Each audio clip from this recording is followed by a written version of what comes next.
¿Cómo entendemos el conflicto entre grupos en el contexto organizacional? ¿Y a qué exactamente nos estamos refiriendo cuando hablamos de conflicto intergrupal? En primer lugar, tenemos que entender cómo se estructuran las organizaciones, ya sean estas empresas, compañías, gobiernos u otras. Entonces, ¿qué es una organización? Una organización está compuesta por personas que trabajan en grupos para lograr ciertos objetivos, y cada organización está sumergida en un cierto ambiente que la define. Lo que se conoce como grupo entonces es un sistema social que es percibido como una entidad por sus integrantes y por cualquier persona externa familiarizada con él, en donde los miembros tienen un cierto nivel de interdependencia entre sí, así como existe una división de tareas y roles clara entre los integrantes. Cada grupo comparte un cierto background particular, es decir, tiene una cultura asociada, una historia compartida en común, un conjunto de comportamientos aprendidos por experiencias pasadas y un lenguaje o manera de comunicarse particular. Dentro de una organización existen divisiones organizacionales y no organizacionales entre las personas.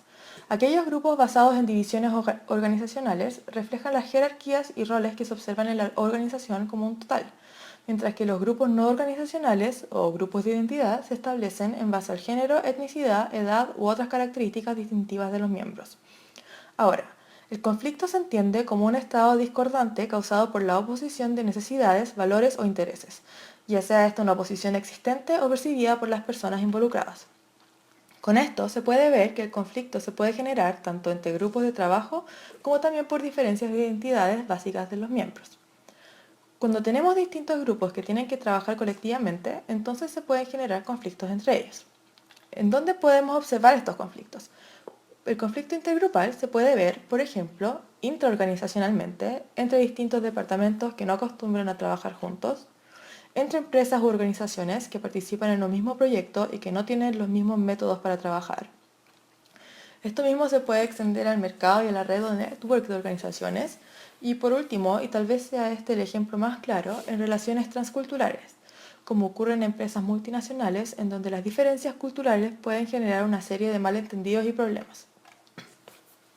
Es por esto que antes de ver cómo resolver estos conflictos, es necesario entender cómo ocurren y de dónde se originan. Las causas de conflictos intergrupales se pueden dividir entre diversidad, objetivos incompatibles, mala comunicación y estructuras de recompensa desiguales. La diversidad dentro de los grupos de trabajo y entre grupos es una de las causas prominentes en la generación de conflicto, ya que diferencias de backgrounds y experiencias hacen que distintas personas tengan distintas perspectivas y percepciones del trabajo en mano. En sí, estas diferentes vistas a un mismo problema pueden ser beneficiosas, ya que promueven una competencia entre grupos y una mayor solidaridad intergrupal.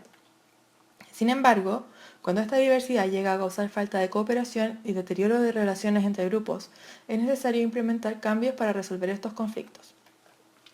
La incompatibilidad de objetivos hace que entre grupos no hayan acuerdos en cómo distribuir recursos o asignar tareas e hitos que tengan en común, ya que cada grupo intenta cumplir sus objetivos particulares que compiten con los de los demás. Una mala comunicación es una causa evidente de problemas entre grupos. La falta de conocimiento de las necesidades, objetivos y motivos de cada grupo hace que se generen sesgos, aislamientos y sentimientos de superioridad o inferioridad entre grupos. Por último, cuando hay una percepción de que existe una evaluación desigual del trabajo o que existen recompensas basadas en distintos estándares, se generan fricciones entre grupos. Esto es lo que puede llegar a ocurrir como favoritismo intragrupal, donde se da trato preferencial a miembros de ciertos grupos por el solo hecho de pertenecer a estos grupos. ¿Cómo se pueden evitar o solucionar estos conflictos? En primer lugar, para reducir la fricción intergrupal, se pueden utilizar los llamados objetivos de orden superior, los cuales deben ser compartidos por los grupos en conflicto y no pueden ser superados por un grupo por sí mismo. Cuando grupos en estado de conflicto se ven obligados a sobrellevar estos obstáculos de fuerza mayor, tienden a cooperar entre sí para trabajar en función del objetivo principal. Un ejemplo de estos objetivos en una organización puede ser cumplir con fechas de entrega adelantadas o incluso implementar un conjunto de valores en la organización que motiven a pensar en un bien superior, tal como poner al cliente siempre primero.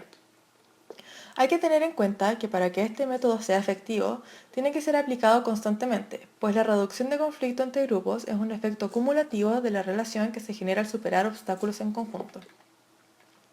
Por otra parte, los boundary spanners, o expansores de frontera, son agentes que logran moverse entre las fronteras de distintos grupos, generando lazos y conexiones entre ellos.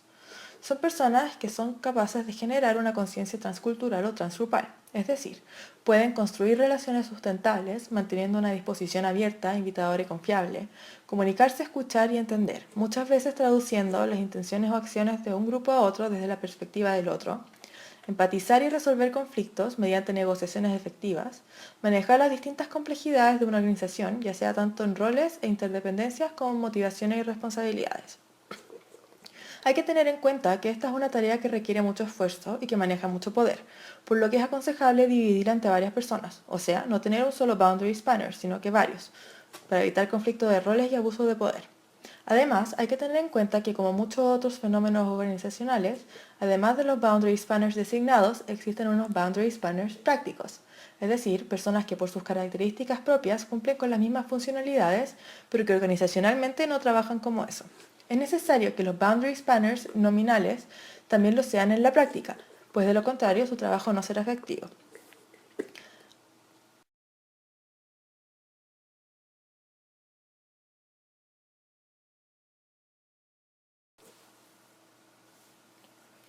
¿Cómo entendemos el conflicto entre grupos en el contexto organizacional?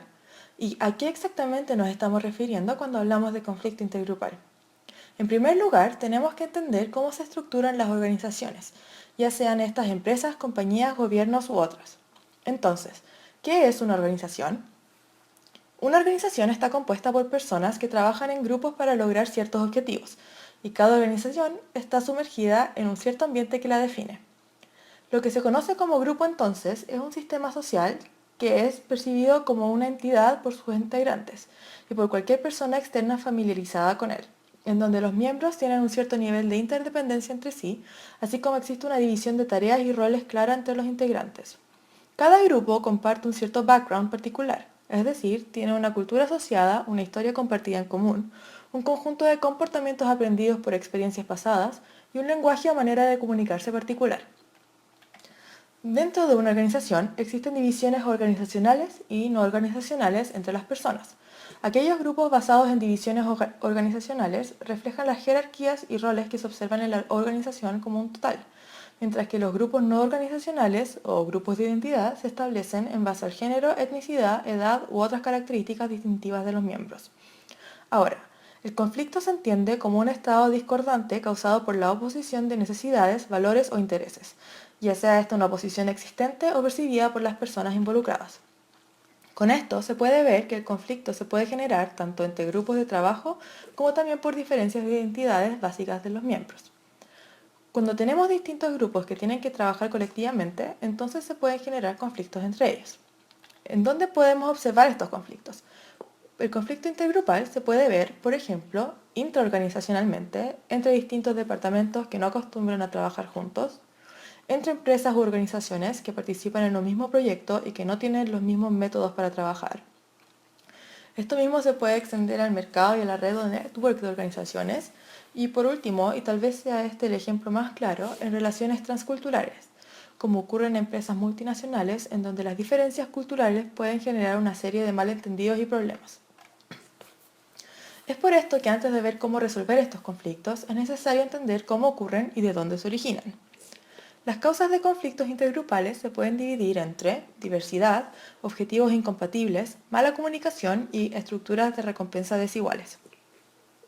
La diversidad dentro de los grupos de trabajo y entre grupos es una de las causas prominentes en la generación de conflicto, ya que diferencias de backgrounds y experiencias hacen que distintas personas tengan distintas perspectivas y percepciones del trabajo en mano. En sí, estas diferentes vistas a un mismo problema pueden ser beneficiosas, ya que promueven una competencia entre grupos y una mayor solidaridad intergrupal. Sin embargo, cuando esta diversidad llega a causar falta de cooperación y deterioro de relaciones entre grupos, es necesario implementar cambios para resolver estos conflictos. La incompatibilidad de objetivos hace que entre grupos no hayan acuerdos en cómo distribuir recursos o asignar tareas e hitos que tengan en común, ya que cada grupo intenta cumplir sus objetivos particulares que compiten con los de los demás. Una mala comunicación es una causa evidente de problemas entre grupos. La falta de conocimiento de las necesidades, objetivos y motivos de cada grupo hace que se generen sesgos, aislamientos y sentimientos de superioridad o inferioridad entre grupos. Por último, cuando hay una percepción de que existe una evaluación desigual del trabajo o que existen recompensas basadas en distintos estándares, se generan fricciones entre grupos. Esto es lo que puede llegar a ocurrir como favoritismo intragrupal, donde se da trato preferencial a miembros de ciertos grupos por el solo hecho de pertenecer a estos grupos. ¿Cómo se pueden evitar o solucionar estos conflictos? En primer lugar, para reducir la fricción intergrupal, se pueden utilizar los llamados objetivos de orden superior, los cuales deben ser compartidos por los grupos en conflicto y no pueden ser superados por un grupo por sí mismo. Cuando grupos en estado de conflicto se ven obligados a sobrellevar estos obstáculos de fuerza mayor, tienden a cooperar entre sí para trabajar en función del objetivo principal. Un ejemplo de estos objetivos en una organización puede ser cumplir con fechas de entrega adelantadas o incluso implementar un conjunto de valores en la organización que motiven a pensar en un bien superior, tal como poner al cliente siempre primero. Hay que tener en cuenta que para que este método sea efectivo, tiene que ser aplicado constantemente, pues la reducción de conflicto entre grupos es un efecto acumulativo de la relación que se genera al superar obstáculos en conjunto. Por otra parte, los boundary spanners, o expansores de frontera, son agentes que logran moverse entre las fronteras de distintos grupos, generando lazos y conexiones entre ellos.